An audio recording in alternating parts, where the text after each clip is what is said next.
Hey guys, how's it going? Today I'm going to be showing you how to find the QR code for your TikTok profile. So let's go ahead and open our TikTok app. And if you're not already on your profile, go ahead and hit the bottom right profile icon.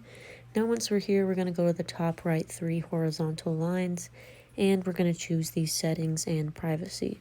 Now here, if you go about 5 down, you will see QR code, and if you go ahead and choose that right here, it will come up with your personalized QR code for your profile.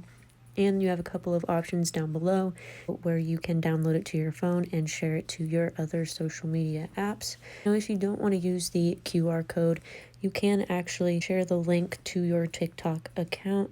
And if you want to do that, go ahead and go back, and right underneath QR code, it does say share profile. And if you choose that one, it's going to come up with options to be able to copy the link of your profile and send it to other apps as well. So if this helped you guys out, don't forget to subscribe down below, like the video, and I'll see you guys in the next one.